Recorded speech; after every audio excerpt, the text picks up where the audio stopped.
Earth my body, water my blood, air my breath, and fire my spirit. Earth my body, water my blood, air my breath, and fire my spirit. I like to sing to the earth, I like to hold her. She likes to sing to me, she likes to hold me. I like to sing to the earth, I like to hold her. She likes to sing to me, she likes to hold me. I carry fistfuls of leaves. I make love to the breeze. I carry fistfuls of bones. I trust they will lead me home. I carry grief on my wings. I know I caged birds sing. Through many turns of this moon, my women have suffered wounds. But my grandmother's with me. Close your eyes, can't you see? And my grandchildren are here. The rose, the crow, and the deer. I am surrounded by light, the light of stories. I need to quiet my mind, I need to listen. We are surrounded by light, the light of stories. We need to quiet our minds, we need to listen. Earth my body, water my body, air my breath, and fire my spirit. Earth my body, water my spirit. Earth my body, earth my body, water my blood, air my breath, and fire my spirit.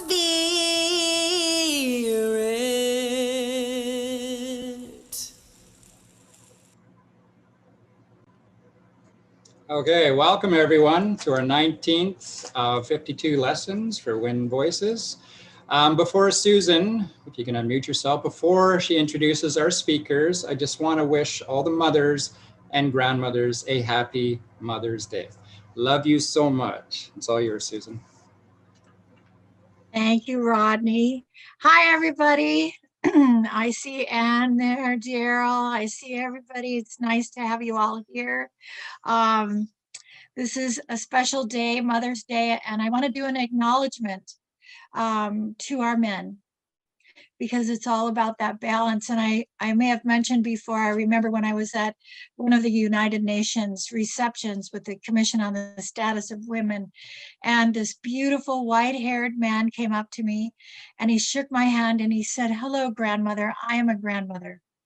And I just looked at him for a minute and I thought, wow. And I said, whoa, my dad was a grandmother and my husband is a grandmother. And I never realized it until that very moment, that we need to acknowledge the grandmother in our men as well. And Andrew is such a man, and Rodney is such a man, and Daryl is such a man, and all of you who have men in your lives, and there's John Glass, how grateful we are to be able to have that respect and the love and the nurturing and the kindness that comes from the grandmother in our men. And I say thank you for that. Mahalo nui loa. So today's talk, as you remember, Wind Voices comes from Grandmother's Circle the Earth. And our talk today will be presented by Connie Baxter Marlowe and Andrew Cameron Bailey. And I had the blessing of being able to meet them several years ago. I lose track of how many years, up at Menla in Phoenicia, New York, where we gathered together for a dialogue circle led by Glenn Aparicio Perry. And it was wonderful to get to know them. I was fascinated by them. And I am blessed to have been able to be in contact with them ever since. And they have taught me much. And they recently did something on the Pilgrims and the Native Americans who were there. My husband, Brad, is a direct descendant of Chief Sachem Massasoit and also King Philip. And so to be able to hear from a different perspective was very eye-opening for me. And it taught me quite a bit, and I honor them for that. And so today, I am not going to add a lot to their bio because we've been posting quite a bit of information in these last couple of days to prepare for this. So I just don't want to waste any time at all. I'd love to just turn it over to them now. So Andrew and Connie, I pass you now the talking stick. Aho. Thank you, Susan and Rodney, and all of you folks who are here with us today. We are truly, truly honored to be one of the Wind Voices, sharing our wisdom, our knowledge, our 151 years here on planet Earth that has involved so many Indigenous wise people that have come into our lives. So we just want to honor each of you and all people who've come into our lives. And we just want to tell you one thing. We're dog sitting for 5 dogs. And if I have to leave and take care of a barking dog, or we have to mute, Susan's going to come in and take over for a bit. And Andrew's going to open this with a prayer, not a prayer, a meditation. He's very good at this, taking us into another reality. So he's going to take us into the womb of the Great Mother, the conscious, loving universe. So that's what we're bringing to the table is this understanding of the conscious, loving universe. So Andrew will take us there now. Thank you, Connie. Thank you, Susan. Thank you, Rodney. And I just want to greet Daryl Nichols. Daryl, it's so good to see you.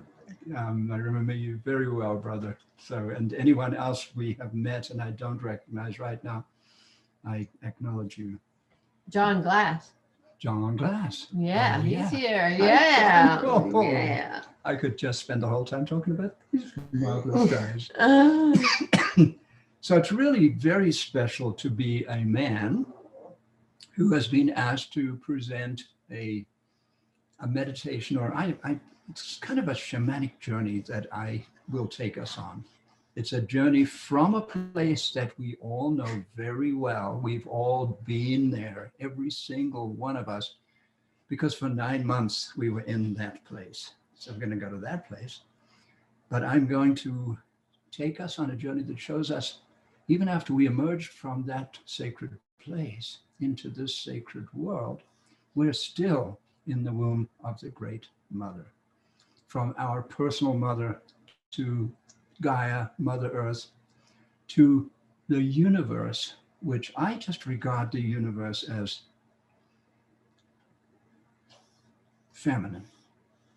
There's what you might call a masculine energy or force that inhabits that. But the thing itself that we call the universe is that which nurtures and holds and loves us and caresses us and makes us safe and allows us to grow and evolve within her. I just like to call her her. And anytime I hear somebody said, I was talking to God, I always say, what did she say?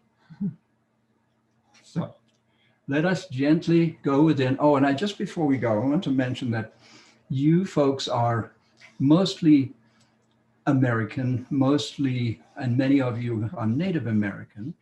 And I'm a white man, or actually more of a pink man or a red man, if you really check me out.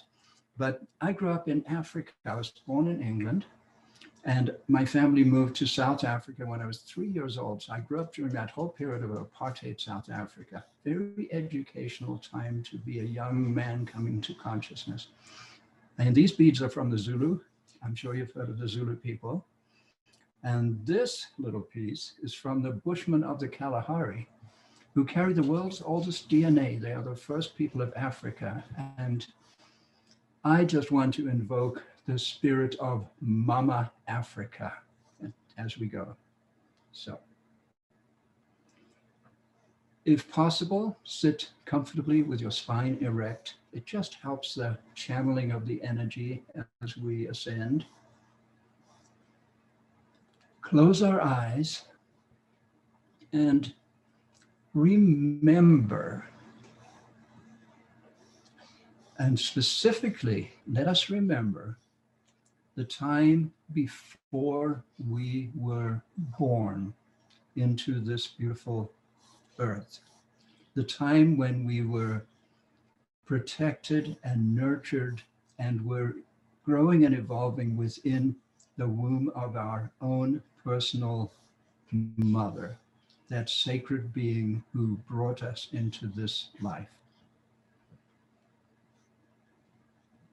What does that feel like?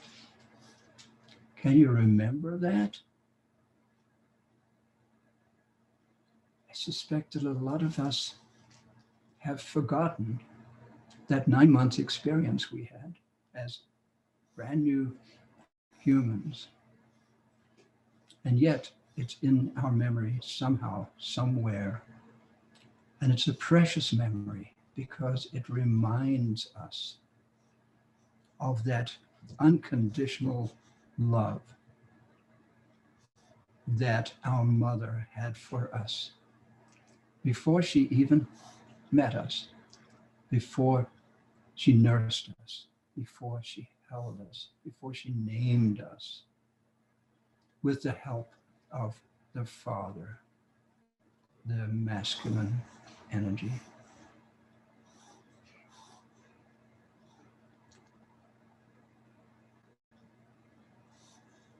So here we are at the beginning of our journey, the beginning of our trajectory through time and space as we become conscious beings and as we study and learn and grow.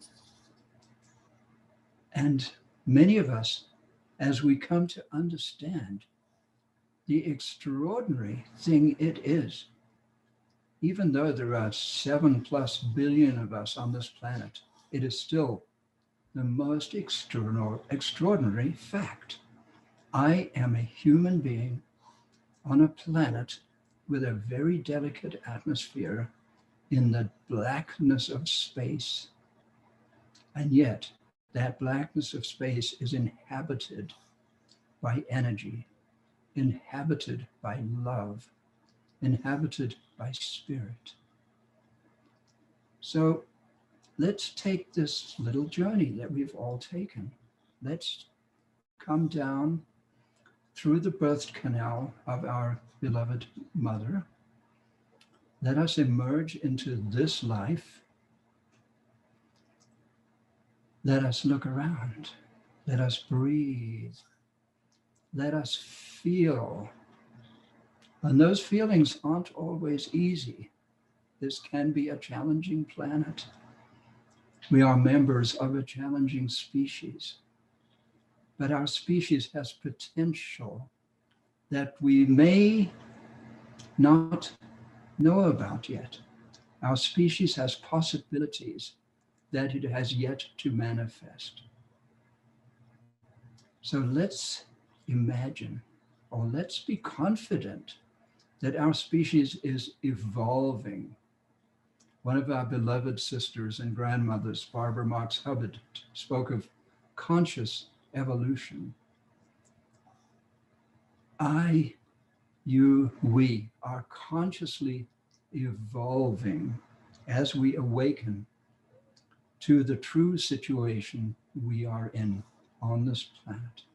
So now we've emerged from our individualized personal mom, My mom personally left us about 5 years ago at the age of 94, bless her. And she's very present today, Catherine Mary Cooper of Coventry, England. And here we are in the womb of Mother Earth, who nurtures us, who loves us, who feeds us, who provides the air we breathe and the water we drink and everything we need, and surrounds us with love that enables this extraordinary existence. And what if we one day left this planet? What if we died, as they call it? What if we dropped this garment, this cloak, this body? Yes, Sasha, she's like wants to sing along. What if we took off with Elon Musk on his trip to Mars and we're part of a colony because that gentleman believes we should be a multi-planetary species? That's interesting. My question is, would we have left the womb of our mother? I would say not, because our mother is in fact, the divine mother is in fact the entire universe. Perhaps the entire manifest universe. Perhaps there's a spirit that we might call creator who is beyond the manifest universe. So you might have creator and creation. And let's say that all of creation is feminine. All of creation is here to support us. All of creation is here to facilitate the conscious evolution of the conscious beings called humans and every other conscious being, both on this planet and anywhere else. I just think that's a very big wow. The womb of the Divine Mother is infinite in size, in extent, in warmth, in nurturing, in blessing. And knowing that is so reassuring. I think humans need reassuring from time to time. We emerge into this world and it's challenging. And just to be reassured, something triggers that memory and we remember what's really going on. I am a conscious, evolving spiritual being composed entirely of love. Let's sit with that in silence for a minute.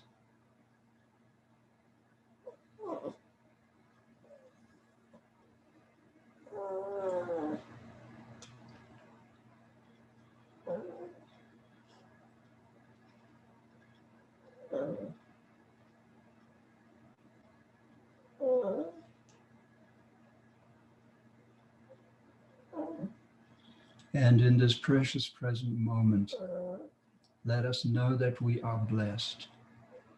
And the most wonderful thing we can do with that blessing is to pass it on, first to our mothers, and wish them, and all of you beautiful, beautiful, beautiful women in this world, happy Mother's Day. May you be surrounded by love today. And when you're ready, let's just gently come back into the room, open our eyes and realize we're part of this community facilitated by Zoom on these little rectangles on our screens. What a blessing to be with you today. Thank you.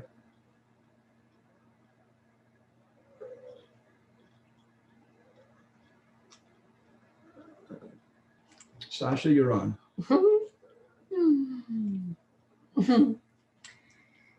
So, hi, everybody. I get to mother my old friend, Sasha, on this Mother's Day.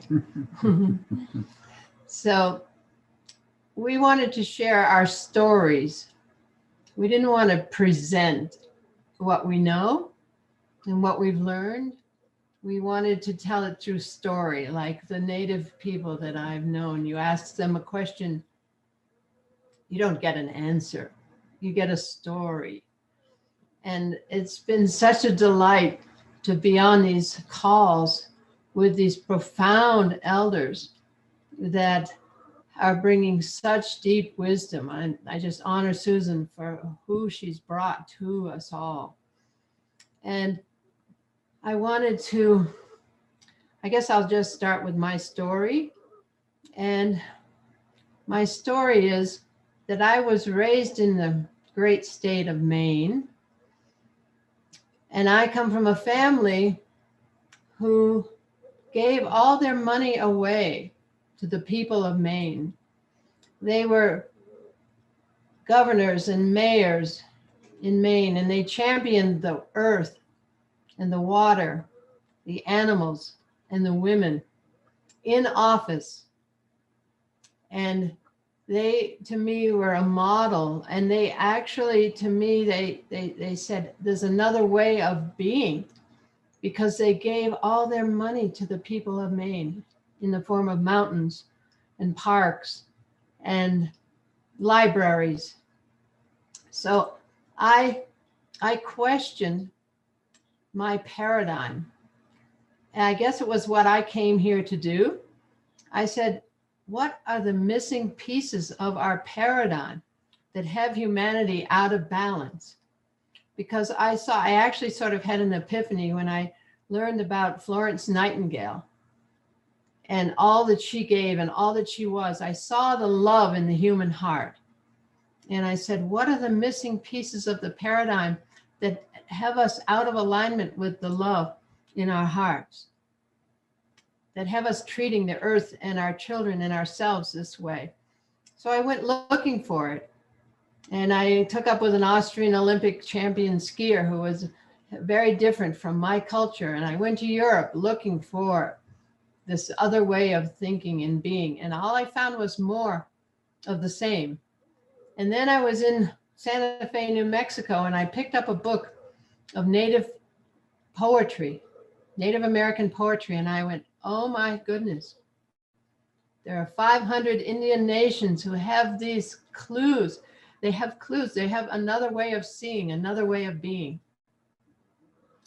And after that, visionary elders started coming into my life and showing me these missing pieces. Through them, I could see another way of being.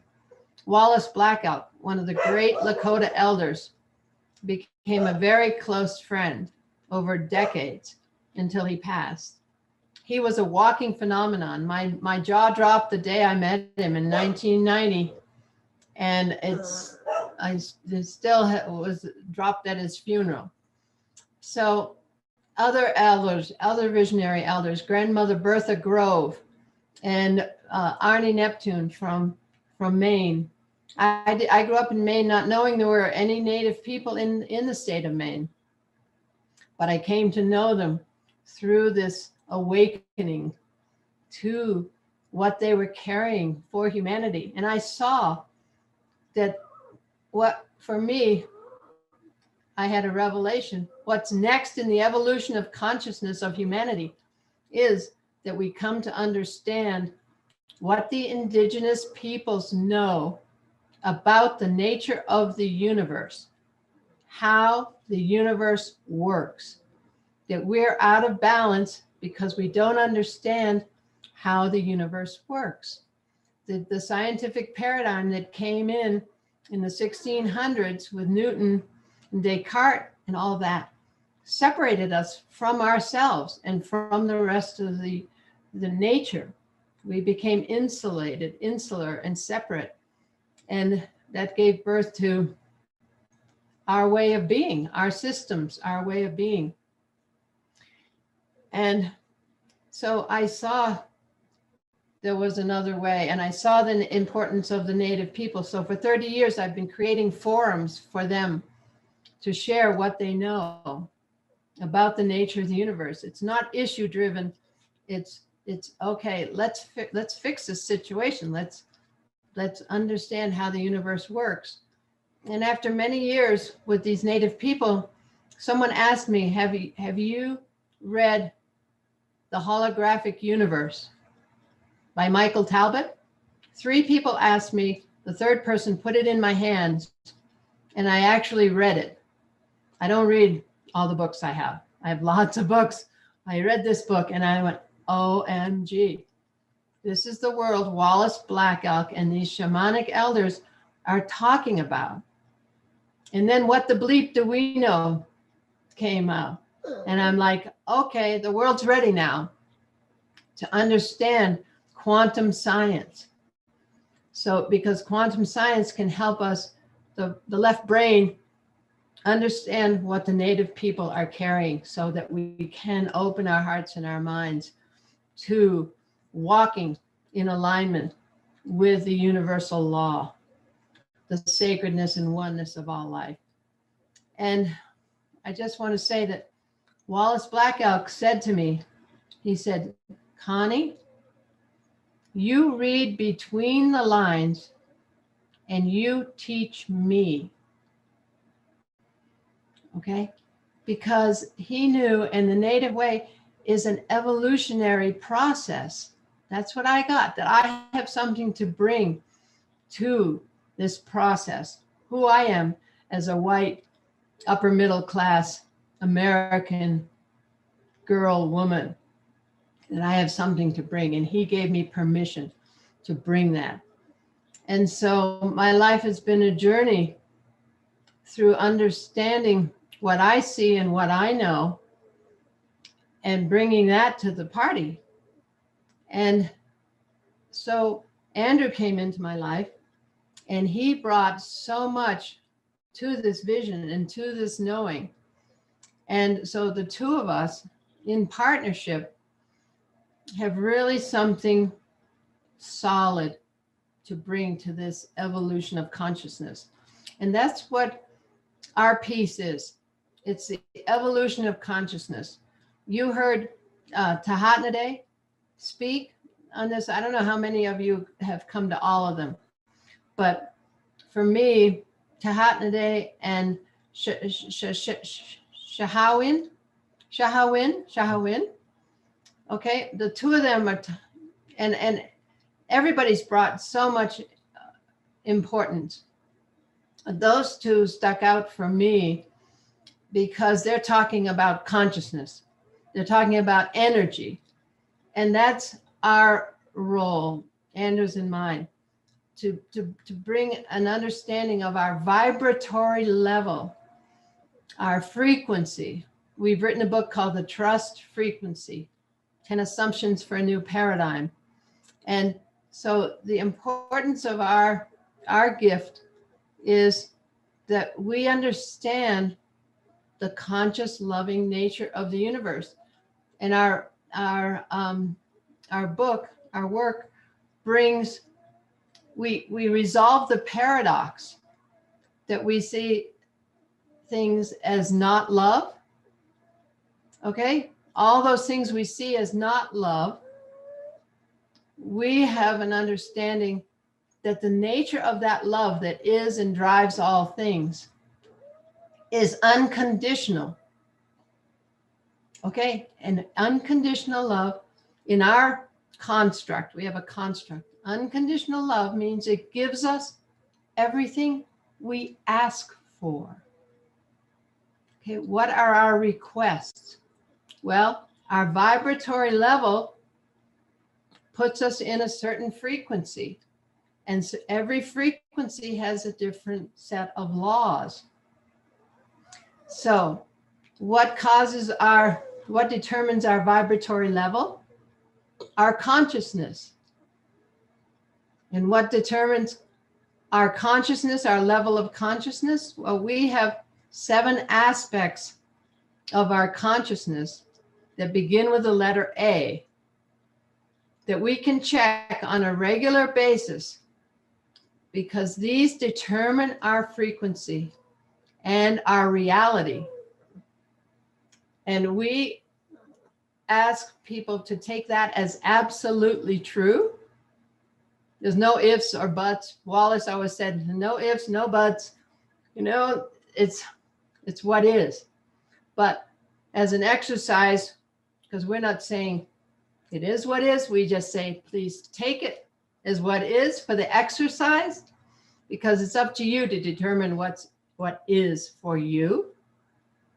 But I'm going to say those 7 A's in a sentence, and then I'm going to turn it over to Andrew for his story, and we'll go further with as he tells his story. But I'll say those 7 A's in one sentence. With expanded awareness. So that's, and each modifying word is important too. With expanded awareness, we choose our attitude. We consciously direct our attention. We align with our highest inner promptings, take committed action,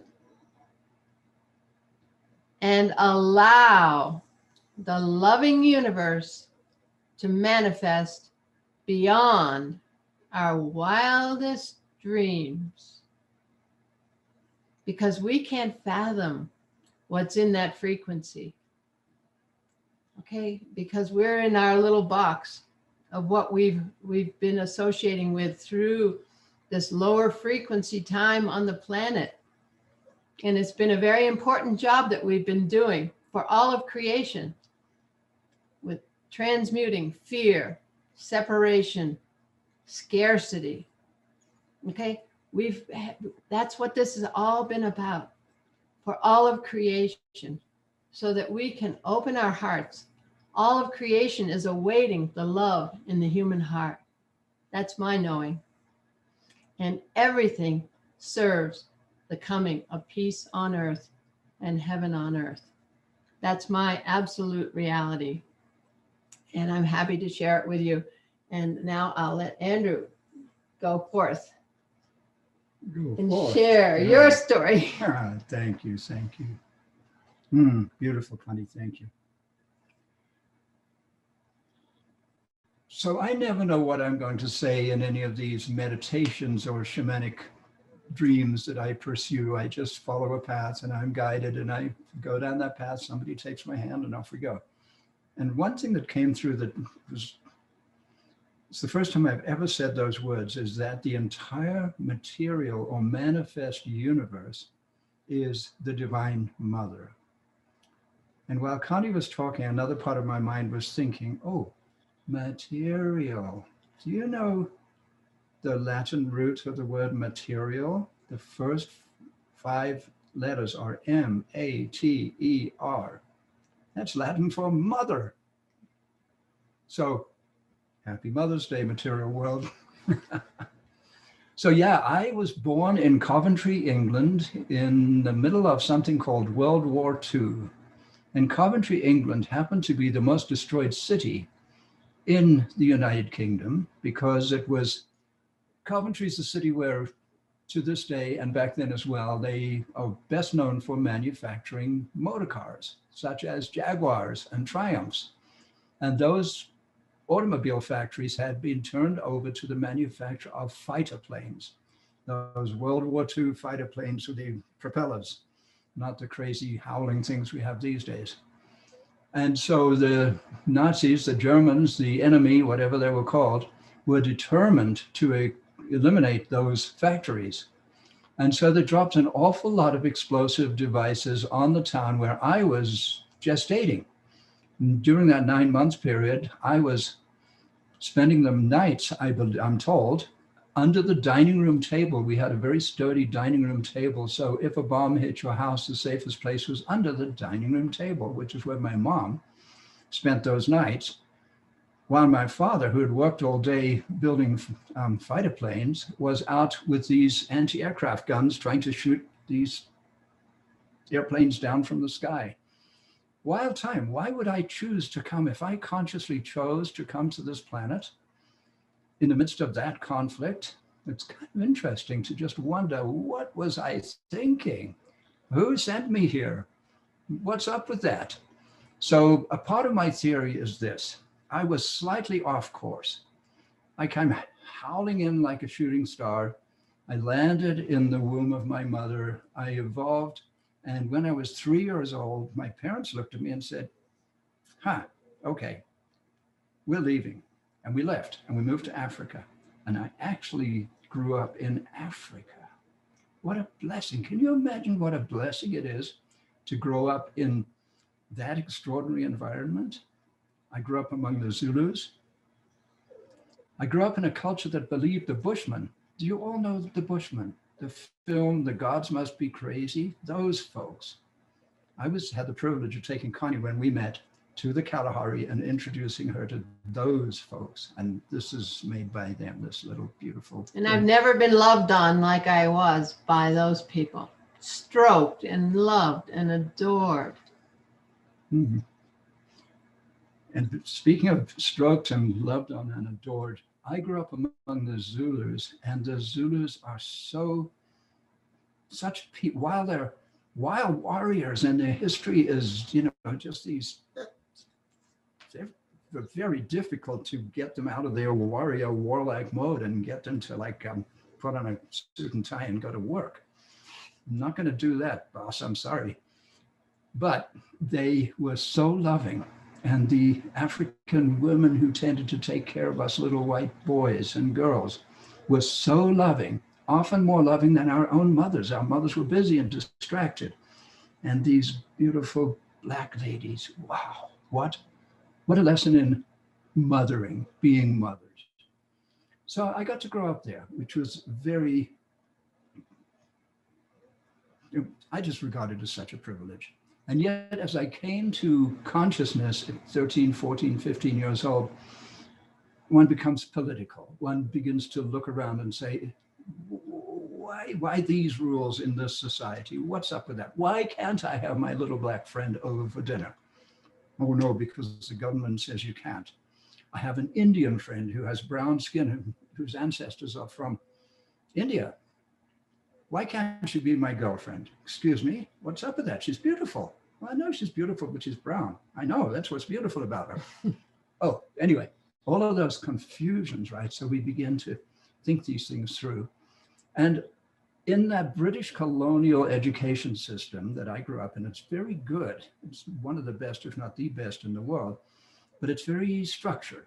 So at the age of 12, your future is kind of laid out for you. You undertake these tests, and to determine your future, your abilities, what are you most suited for? What kind of education from now on should you have? And I went into the S track. S stands for science. And again, what a blessing. I found myself in a boys' school with a group of obviously all boys, all on the science track in our particular section of the school. So I was introduced to chemistry, physics, mathematics, those things. So I grew up in the direction of science. And then when I graduated high school and went to college and graduated college and became a college teacher and started teaching chemistry and chemical engineering and mathematics, things like that, I realized at that point, and that's why it's relevant in this talk, that something was missing, because the science I was taught was this reductionist science that came to us from Newton, Descartes, Darwin, and so on. And it's missing something. In fact, it's missing almost everything. It's focused on this little tiny thing called reality right here. Here's my glasses, right? We can study them, and okay, we can do that, good. But what about the universe? What about spirit? What about God? What about all of that? What about nature? What about biology? What about life?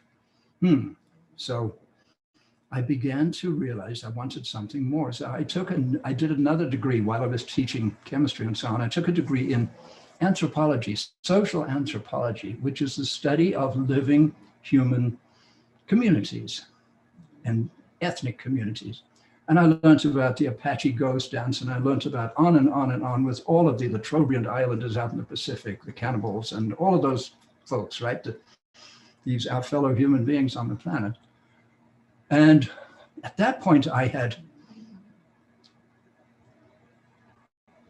passed examinations in the subject of quantum physics. I learned enough to be able to actually make it through an exam, but I didn't know the first thing about it. I didn't really get it because it's very counterintuitive. So here I am in my anthropology course, and I'm studying the Australian Aborigines, the Australians, whose reality was maybe the furthest from, let's say, the English land in Australia, and sit down and have a conversation with an Australian Aborigine about the nature of the universe. Man, talk about different realities. Just that person sitting talking to this person.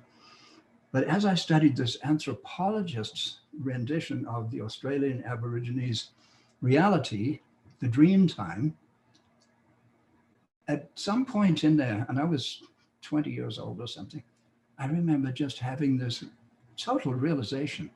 Wait a minute, these Australian Aborigines are speaking pure, poetic, quantum science. They are saying exactly what Einstein is saying and what David Bohm is saying when you really get into sort of the mystical aspects of quantum physics. It's really about the deepest, most fundamental nature of reality. The Australians had been sitting there looking up at the stars for how long? We don't know. Wow. So that was a moment for me. And then I heard about something. I think I read about it in a Life magazine. It came across as 2 words, and those 2 words were cosmic consciousness. And I went, oh, what's that? Whatever it is, I want it. Where do I get it? What do I do? And it's a phrase that actually came out of Canada. There was a Canadian thinker, came up with this term. And so I started really looking with a new focus on globally on the planet. And I learned that something was going on, and it seemed to be emanating from Northern California. And it seemed to have something to do with everything from the Beatles and psychedelics and what have you. But there was a movement in the direction of cosmic consciousness. And places like the Esalen Institute were places where people were actually starting to go to learn and to study and to sit perhaps with Native American elders and say, teach me, tell me, what is it, you know? So I ended up leaving and sailing, and I'll do that really fast. I left South Africa, I moved to England, signed up for college there for some graduate work, said nope, decided to go to California because that's where Northern California, the summer of love was like calling me really strongly. This is 1969. Little did I know, I'm already 2 years too late for the summer of California love. girls. And well, there's California girls. She's a graduate, a Berkeley graduate. Oh, yeah, I was there then. There you go. Yeah. So anyway, I ended up sailing across the Atlantic, getting myself to Santa Cruz, California, where I sign up for graduate work at the University of California, Santa Cruz, and find myself, however, down in Big Sur going to Esalen Institute. And then I meet a man who, all of these, it was the time when all the spiritual teachers were coming in there, especially there was some magic about Santa Cruz, California, there still is. So all the gurus would come from India, the Native American elders would come and do sweats. All these different people, the Sufis would come from the Middle East and so on. And all of these people would come. It was a very cool place to be. And it was also the heart of the consciousness revolution of like Ram Dass had been living in India, and he moved to Santa Cruz. Timothy Leary was there. So the whole sort of psychedelic Ralph Metzner. So there was that whole sort of psychedelic consciousness aspect and all of the various different spiritual paths. So I'll make this relevant to this group. I meet a man named Sun Bear, and I'm sure most of you have heard of Sun Bear, who was based in Sacramento, and he came and he gave a talk, and I went to the talk, and I loved him. And I listened to him very carefully. I had long hair. I still have long hair at the time. And he said to all of us men with the long hair, said, never, never cut your hair. Don't cut your hair. It's your antenna. That's how they control you. They cut your hair and you're cut off. Oh, okay. And he said, the other thing about you long-haired hippie guys and girls is that you are actually reincarnated Native Americans. So as a result of that, I being Sun Bear, I have started a new tribe, and it's called the Bear Tribe. And if you're interested in joining the Bear Tribe, let me know. And we're based in Sacramento. And so for a period of time there, I actually got fairly deeply into Native American culture through Sun Bear. So that was interesting. On the other hand, I was a seeker. I was still looking for something. What was I looking for? So a Hindu guru would come to town and I'd go sit there and listen to the Hindu guru and go, yeah, great, you're teaching me a lot, but this didn't just ring that big bell. And finally, a Sufi master from the Middle East who looked like a prophet of old in this long robe and the beard and just fabulous English gentleman. And I anyway embarked on the spiritual path of Sufism, which is really just about eliminating all of the illusions from your thinking, from your life, and just to focus on what is real, what is true.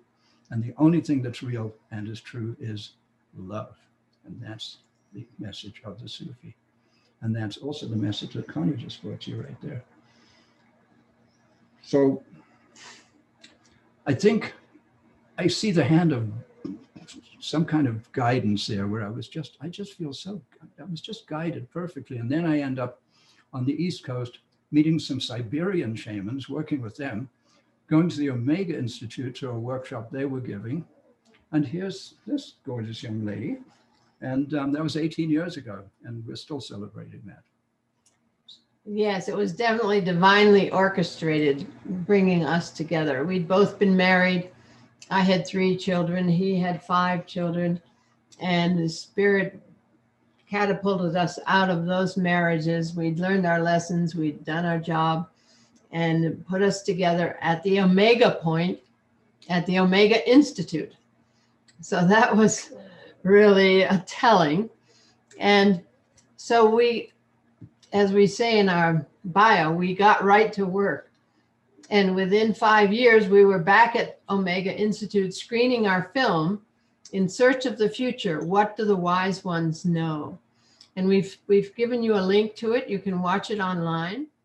And this film, Andrew's a filmmaker, I'm a photographer and filmmaker. And so we got right to work with these people, these elders we'd known for 20 to 40 years.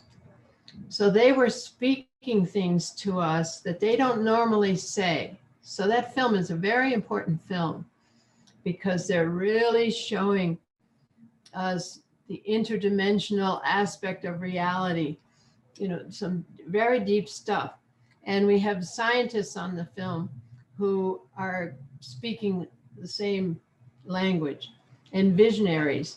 So that was our gift right straight away, of the combination of who I'd known for the elders I'd known, the people Andrew and elders and people he'd known, and the Bushmen. We were in Africa. It opens in Africa with the Bushmen.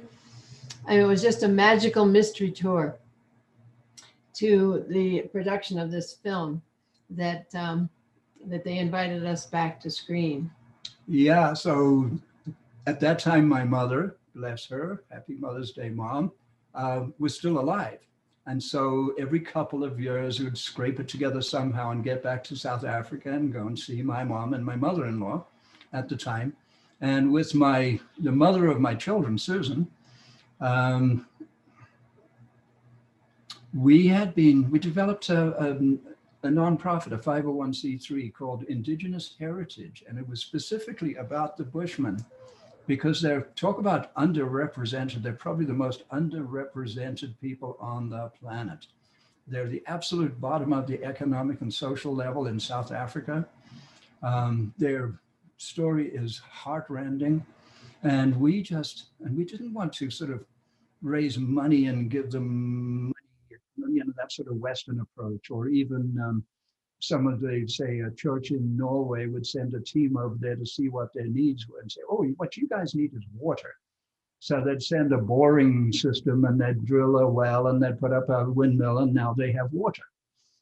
They always had water. They didn't need water. Sorry. So now what happens? They drank water off of a drop of water off of the leaf, the dew off of the leaf. They knew how to feed to nurture live in their the child desert. with a drop of dew on the tongue of a baby. I mean, they were experts at living in the Kalahari and living well. They see a little thing coming up out of the earth, and they knew that 2 feet down was this bulb, this big, this great big bulb that was just full of water, for example. So what happened when this Norwegian church organization puts this? They hadn't been there but a month, and all of a sudden they smell something they've never smelled before, and they see something because it lands on them that they've never seen before. It's a fly. And they smell something, and it's cattle coming from far away because word got out that there was water, and the cattle need water. And here come a bunch of Africans, blacks, and there's a difference. The Bushmen are different. They're not the same race as the Bantu. They are from their own. They're the ones with the little peppercorn hair. They're apricot colored and have peppercorn hair. Yeah, they're really distinct. You can see their features in Nelson Mandela's face, for example. So their bloodlines are all over the place. But the purebred, the pure blood Bushmen didn't need any of that stuff. And what happened there is here comes a cattle herding group of people, took over everything.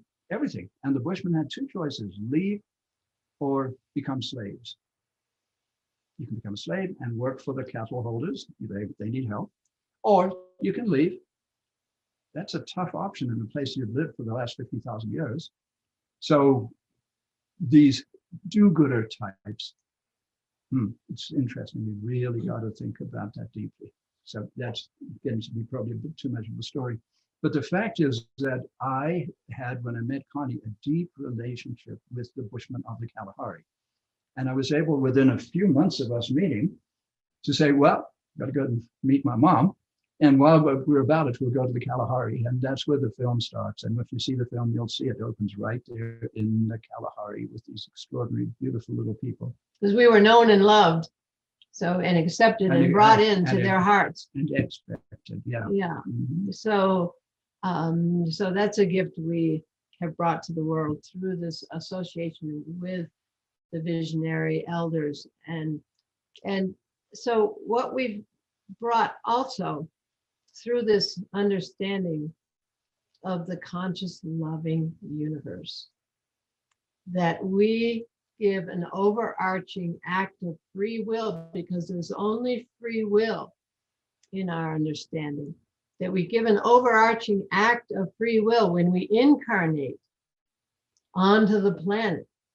We come from that great mother, the cosmos, and we say, okay, I'm going to planet Earth, and I'm going to go on my journey to wholeness, to self-love and self-acceptance and alignment with my divinity and my gift and my purpose. So we give a very big okay to the loving universe when we incarnate. And we come on this journey, and we've given permission for this journey.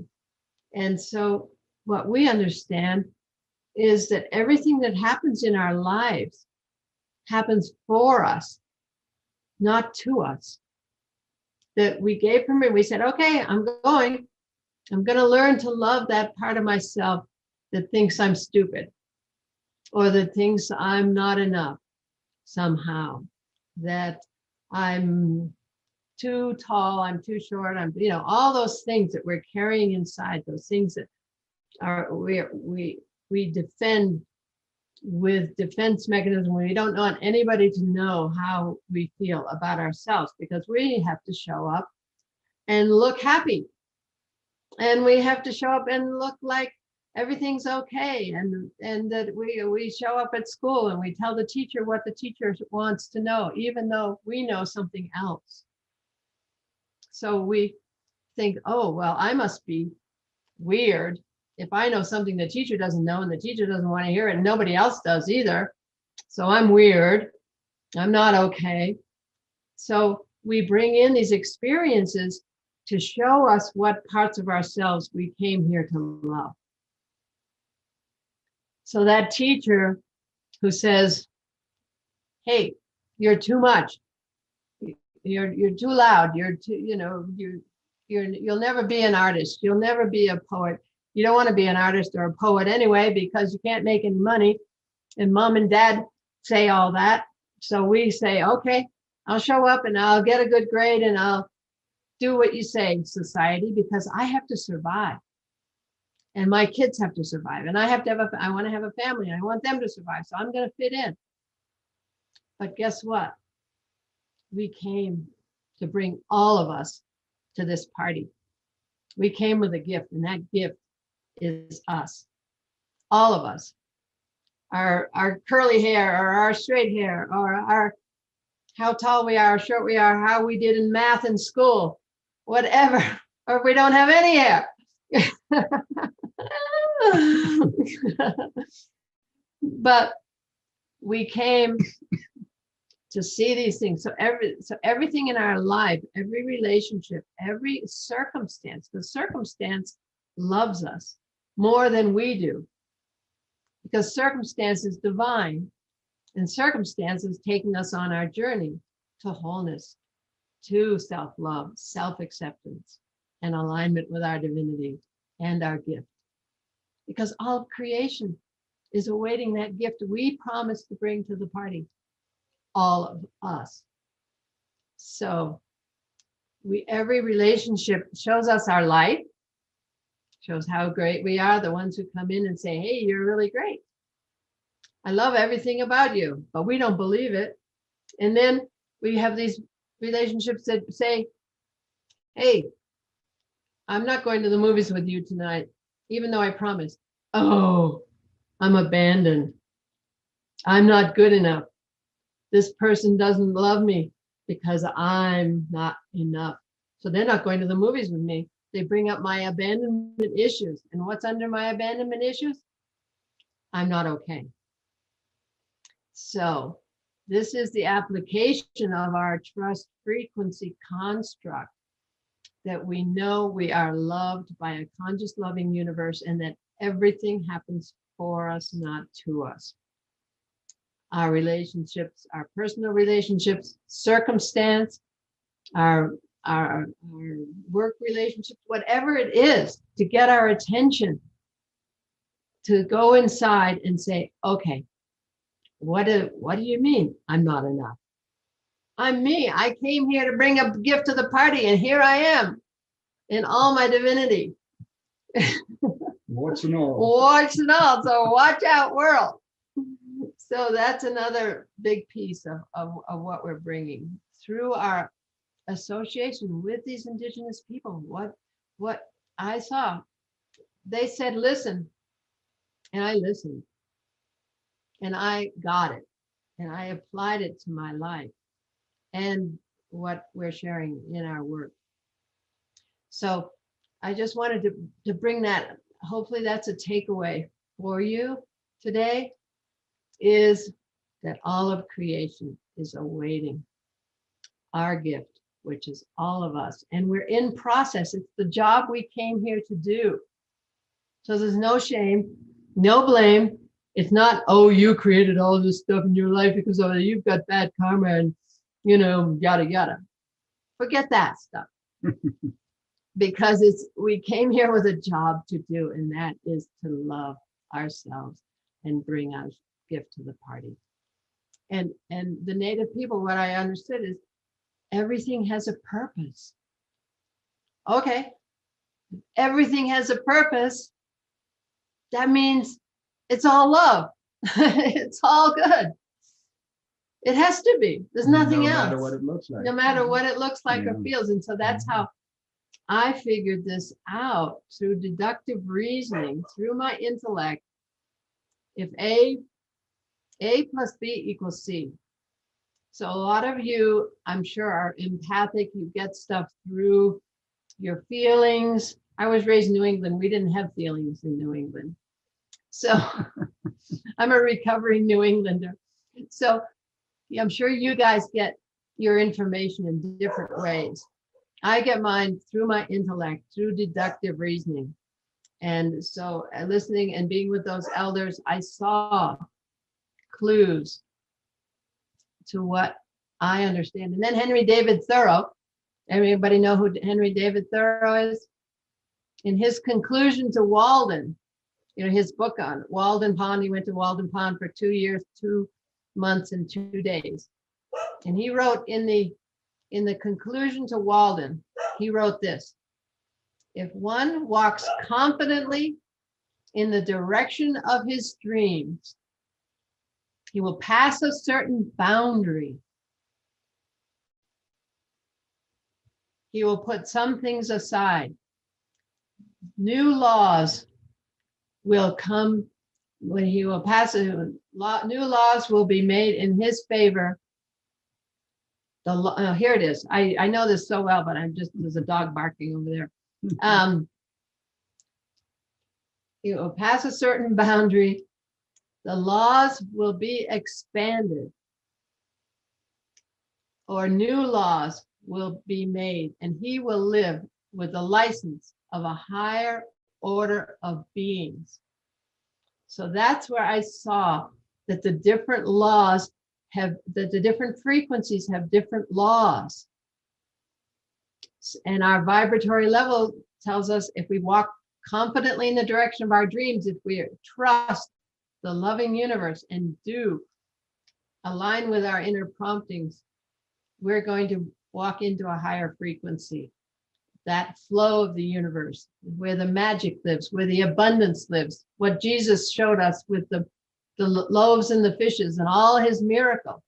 He was a way shower into this frequency. He fed the multitudes with how many fish and loaves of bread and had leftovers. That's the true nature of the universe. John Lennon writes about it in Imagine. So we just want to bring to you our gifts that we've learned so that perhaps you can walk in total trust of a conscious, loving universe. So. And I'd like to remember and honor one of my favorite, most beloved grandmothers in my life. And I had the great delight and privilege of introducing Connie to her in the Kalahari. And she was a Bushman grandmother. She was 104 years old. She was totally sprightly, alive, just full of beans. Lived in a little grass hut, and behind the little grass hut was the kitchen. And it was just a sheet of corrugated tin this way, this way, and this way. And in it were some buckets and some tins and things. And there was a little hole in the sand where she'd light a fire and then put a little piece of metal over it and cook on that little piece of metal. That was the kitchen. And when Connie went back to that kitchen, and she looked around and said, "Where's the water? Oh, there's no water. Where's the food? Where do they keep the food? No food." Talk about living in trust.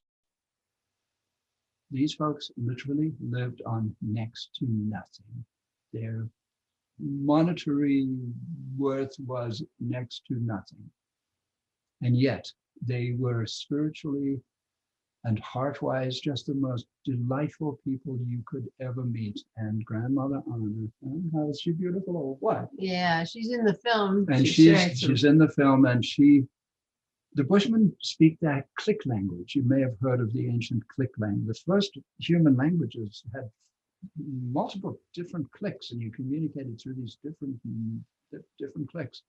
And I can see that when you're out in the, you're tracking an animal, and you're trying to creep up and get your little poison arrow into the butt of that eland over there. And, you just let a little click go to let your friend over there know that you're doing this, and different clicks with different meanings. Wow. So yeah, Grandmother Anna, I would say that she was an exemplar of trust, and her entire community who were able to live on literally next to nothing. And if you brought some food, they'd be happy to eat it. But they didn't put a whole lot of energy into it. They were hunter-gatherers. You probably know what that means. It means that mostly the women, but everybody would go out a gathering. And there are all kinds of things in this. You're out in this bush, and it's surprising how much food there is just 2 inches under the sand, or next to the tree, or in the leaves of that, or the bud of that particular, or behind the bark.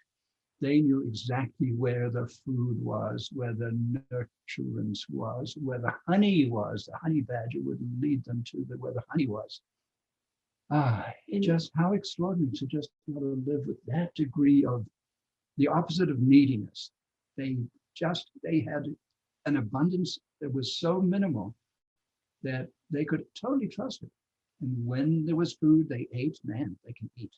So if someone went to the hunting and shot an eland, there might be a 1,200-pound antelope. And so that the word would go out, and they wouldn't bring the antelope, chop it up and bring it. They'd all go there, and they'd slice it up and share it out. And they have a lot to teach us, and we don't even have a language in common. When we were with them, there was some communication. Some of them had some Dutch, because the area was settled by Dutch Europeans, and I have a little Afrikaans, the language of the Dutch descendants of South Africa. But the Dutch, the Afrikaans these guys speak is about, that's a 200-year-old, it's the newest language, newest European language on the planet.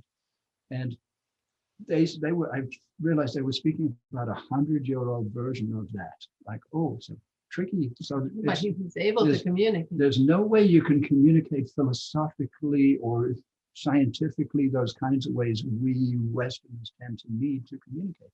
But there was another way of communicating that was just, didn't take words. It could happen in silence.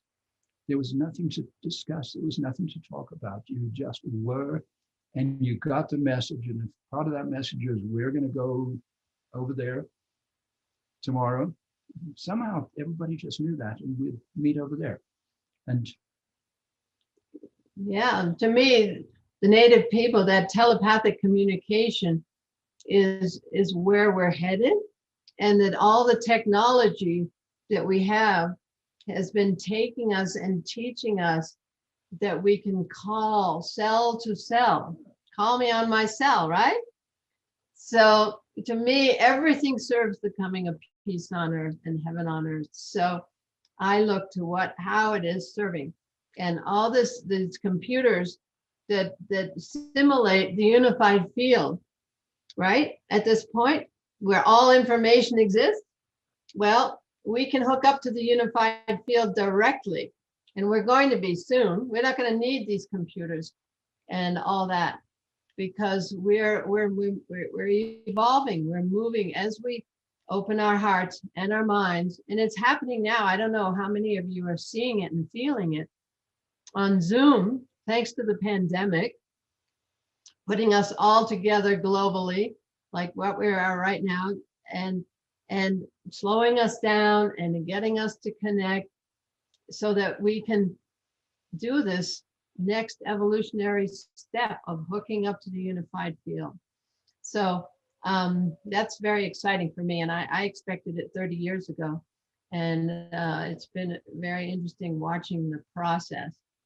And one thing I wanted to say about hunting, Andrew was talking about hunting, and what I saw through these Native people, a friend of mine, Larry Littlebird, down in Santo Domingo, Pueblo. He doesn't live there now, but he has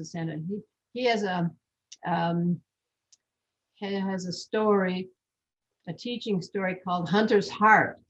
And he tells about how, and it's not a story, it's real, but how when your family is hungry and it's time to eat, that they would go and do a ceremony and connect with the elk nation. And they would say to the elk nation, we're going to come hunting, we're hungry. And the elk nation would then decide who is going to go home with that hunter to feed that family. So the hunter becomes the hunted. And Tahat Nade, he spoke of this. I really recommend you listen to Tahat Nade's talk. He spoke of this, and he said, so it was a really sweet confirmation, because I learned this 30 years ago. And he said, yeah, when we go hunting, that first deer that comes to us, we let it go, because we know that the first deer is for someone else. And then we wait for the second deer to come to us. So this beautiful, life-giving circle that the Native people know in their ancient ways and now to some degree. But that life-giving, it's not death. That elk has come. It's the circle of life. It's the food chain. And we're in the top of the food chain. We didn't come here to be eaten. So we don't understand what it would be like to give your life willfully and joyfully to be eaten, to be used, to have our bones used for utensils in our, I mean, the native people did or do use everything. So it's all life-giving. And when that drum when you beat the drum on the skin, that elk or whoever's skin goes on a drum is giving life through that drum beat. So it's an uplifting gratitude, full of thanks and gratitude, instead of a lower frequency shame and blame and guilt. Okay, that's a low frequency. And as Shahawin said, she said, watch your vibration. In a high vibration, when you're in a high vibration, nothing can come into your field that isn't of that vibration. So that was very important. She really emphasized that. So she was talking about the COVID shot. You know, should we do the COVID shot or shouldn't we? She said, just keep your vibration high, honor your heart, keep your vibration high, and it's going to serve you. If you go into it with fear, it's going to come on that level. See, it's all energy, and we control our reality through energy, through understanding this energy. And the modern science now, the unified science, is proving this now. Jude Currivan, I don't know if you've heard of her, but I really highly recommend you check into Jude Currivan and Nassim Haramein. I don't know who knows anything about Nassim with Resonance Academy. They have an online course that's free. You can really go and get for our left brain to be able to say, okay, this is real. What my spirit and what my heart knows is real. I can do this. I can walk it, because we have to walk it. That's that A that is action. We have to walk it. Bold, committed action transforms our reality. So we just want to give you that gift, and it's getting close. What do you want to say? Anything further, Andrew? I think we haven't talked about. So look, it's 1:13. Yeah, one thing we haven't mentioned as what Susan gifted you at the beginning was this, what we call the first great synthesis at the founding of America, not of America, of the United States of America. There is a difference, because the land was America long before the United States came. But what we just want to throw in, and I want to give Andrew, we have until 1:30, right? I want to just say that my life has been dedicated to be bringing in the native people in their proper place in the evolution of consciousness of humanity, so that the native people and the children can say, oh, I'm important, who I am, what I've done, who my ancestors were, what I have yet to bring to the party of life is fundamental and of utmost importance.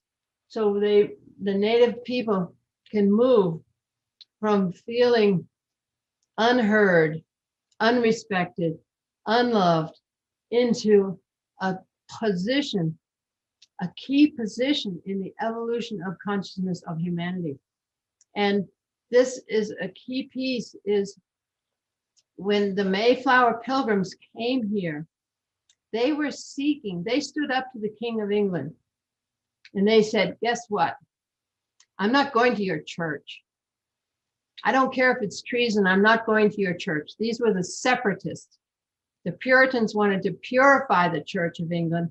The separatists said they read the Bible that had been translated into English and mass produced, and it was on their kitchen table. And they're like, these are pastors in the Church of England. And they're like, wait a minute. We're supposed to relate directly to the divine. We're not supposed to go through priests and pastors and all this claptrap that the church is doing. And that was treason. And they did it. And they separated and they had private meetings. And the king said, I will harry them out of the land, King James. And he did. They had to escape. They had to sell everything and they had to escape. And it was against the law to leave. So it was a very harrowing story, these moms, dads, and kids. Okay. So ultimately, they went to Leiden, Holland for 12 years, which is very liberal. It was a religious freedom, and very liberal on many other accounts, as you know. Amsterdam is very it's very liberal, and so they came here, and what they met when they came here were the Wampanoag Indians in the spring of 1621. That's where we're at right now, 400 years ago. Mm-hmm. Yeah. And they met with Massasoit, the ancestor of Brad. And Massasoit was a heart-based leader. He was extraordinary. So these two high vibe leaders, these two high vibe energies came together. They signed a peace treaty in their first meeting in March of 1621 that laid the foundation for 54 years of peace and friendship there in Plymouth Colony. So this is extraordinary. We call this the first great synthesis, this time of being together. And now the archaeological evidence is proving what we can read in the journals of the Pilgrims, their relationship with the native people. That's where I got my information, but archaeological evidence is proving it. And so this was the first great synthesis of these people, because the Pilgrims were seeking the right to act according to our conscience. Our conscience is our direct connection. So they met the Native Americans who lived that way. They lived from a direct connection, and we all know that. And that is to this day. And so we call that the first great synthesis that gave birth to something. The American mind, the American spirit, the American democracy, completely different or very different from the European mind. Okay, so this is verifiable. It's a great story and it's verifiable. And if one wants to do one's own research into this from this perspective, it depends where you're looking, what vibratory level you're looking from. So we call this the first great synthesis. The second great synthesis was when the great law of the Iroquois came into the Constitution. The founders, the 1776 founders, were very Providence-based. If you read their writings, we turn it over to Providence.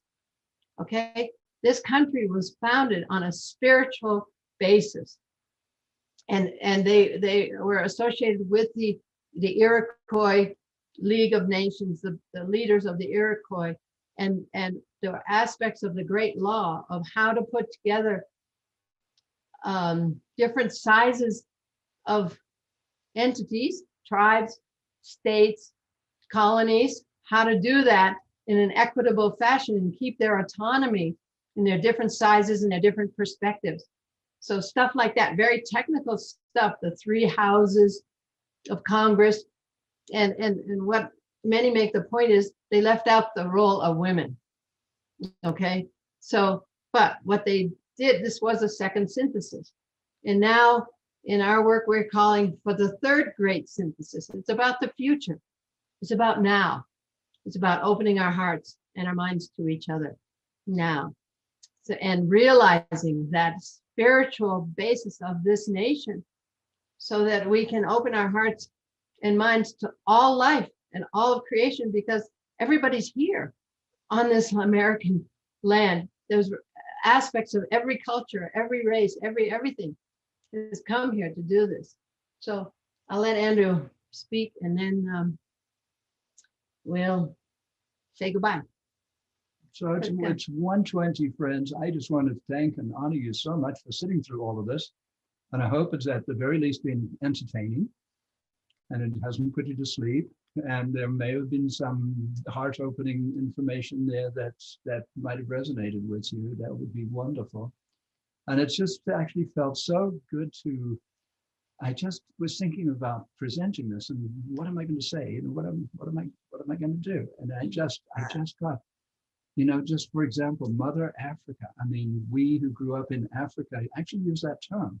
You go to an African person and they Mother Africa to them, their continent, their turtle island is Mother Africa, Mama Africa.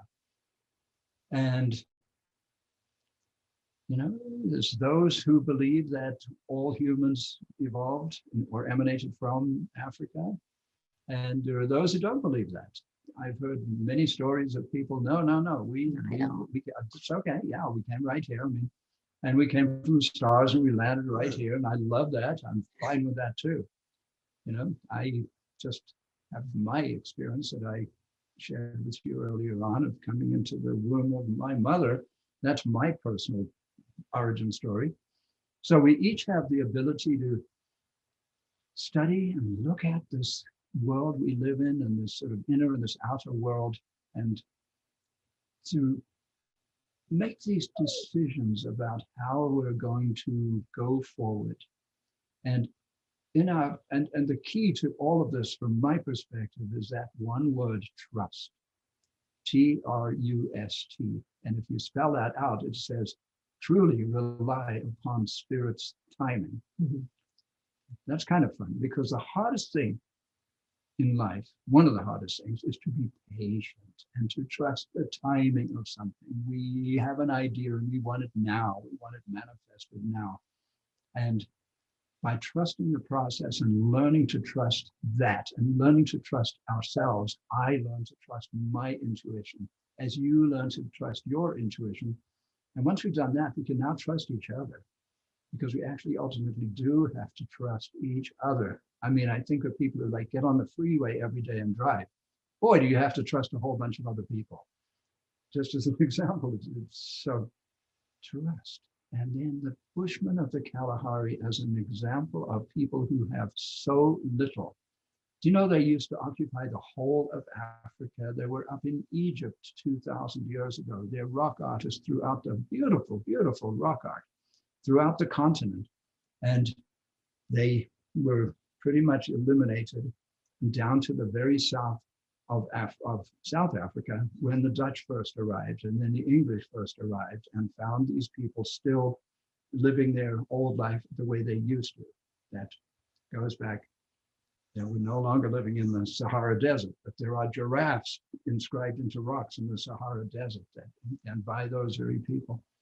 Just their example of trusting the abundance of the universe, even in what looks like abject poverty or abject scarcity, and yet their needs are taken care of. They are provided for. Wow. So you can go to Sean Caulfield on Facebook. He is a voice for the Bushmen. He's also an artist, but he has a page. It's actually, what is it? Sand Bushmen of the Kalahari or something. If you're curious about these folks, because they're very outgoing and communicative to the level that they can through the technology that they have available when they have it. But they're right there, ready to step forward and come to this party with all of us. And so are the Aborigines.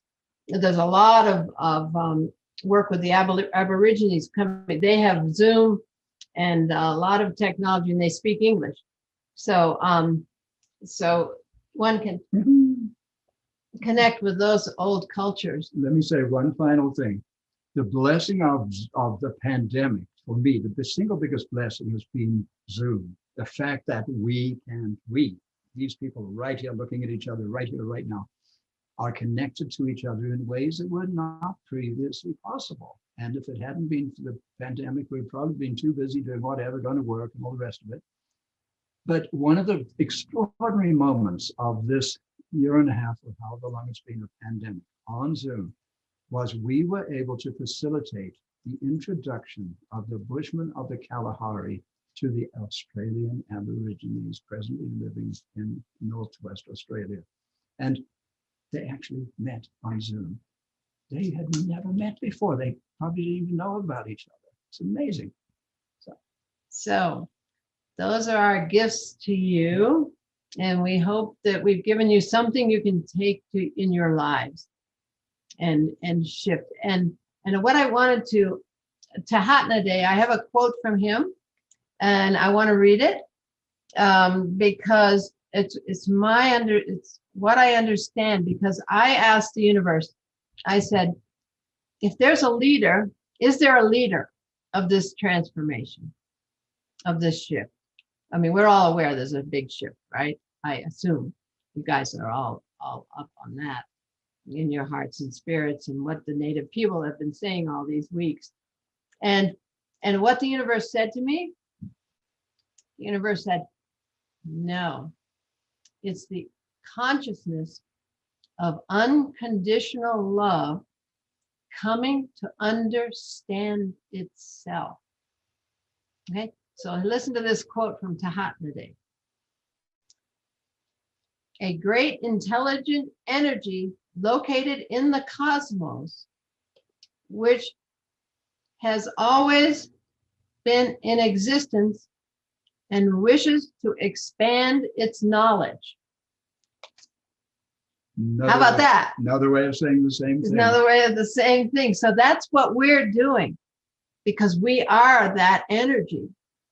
So we came here into this 3D situation in this lower frequency. The earth was in a lower frequency.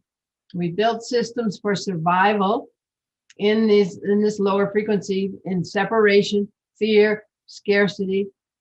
And we came here and did that, and we're feeding every action we take, every thought we have feeds that energy about itself, the unconditional loving energy of the universe.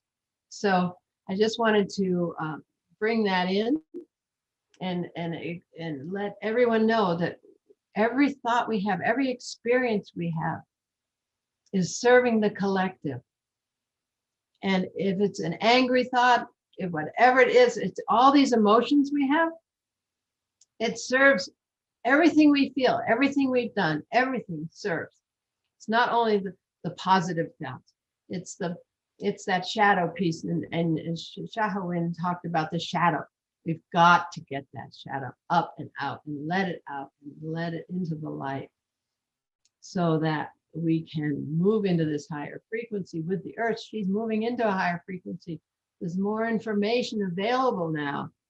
And that's what Nassim Haramein said. If you tune your antenna to a higher frequency, there's more information.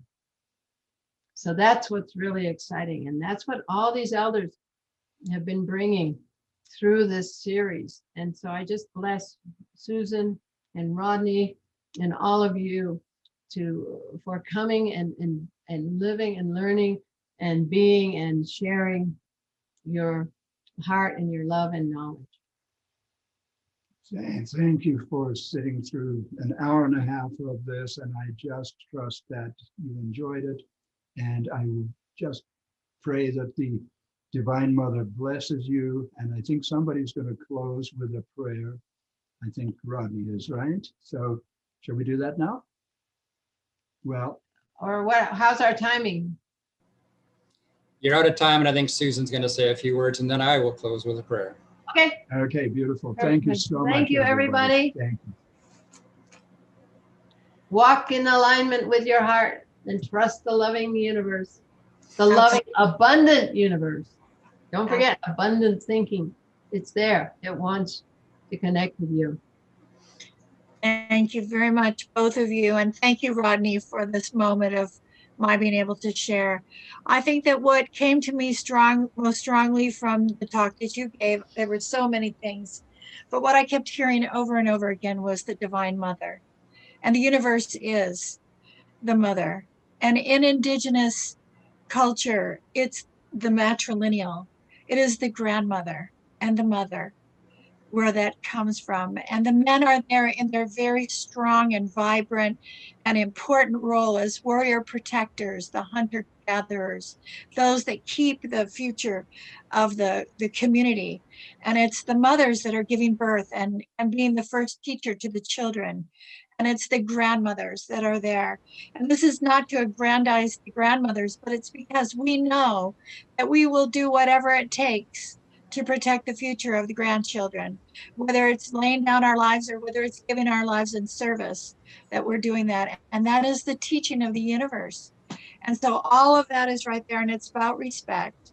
And it's not about power and control. It's not about overbearing or it is about all being in harmony with one another for something, as Ted Silverhand says to me so often, it's for something that's greater and bigger than we are. And that's the key. We will never be less than enough if we will remember that what we give our hearts to is greater than all. And it's perfect that way. It's perfect harmony. And so for me, at the end of my words to say today, I love you all. Happy Mother's Day, men, women, children, all of us, as we celebrate our Mother Earth and our universe. Ahomi takiasi and aloha keakua kuleana. Connie? Thank you, Susan. Thank you, Connie and Andrew. Okay, I'll close with prayer. Father Sky, Mother Earth, all our ancestors, all our relatives, we thank you once again for bringing us within this sacred circle and hearing the wisdom from our elders and wisdom keepers. We are so grateful. Thank you, Creator, for reminding us that we do create our consciousness through our vibrational level. Thank you for helping us to see that we are here to remember that we are love, that we are love incarnate. And as we walk with our brothers and sisters, let us walk in a way that our brothers and sisters feel that love. Let us walk into a room and our love brightens that room. Let us be those hollow bones. Let us be those conduits of spirit that bring hope to this world and joy to this world. We thank you so much for this opportunity to hear wisdom from our elders. We thank you so much for the opportunity to be within this circle yet once again. We are so very grateful. I personally thank you every week. This fires me up and fills me up for the next week. And I look forward to next Sunday. I am so grateful. We thank you so much for this time. Aho. Aho. See you next Sunday, everyone.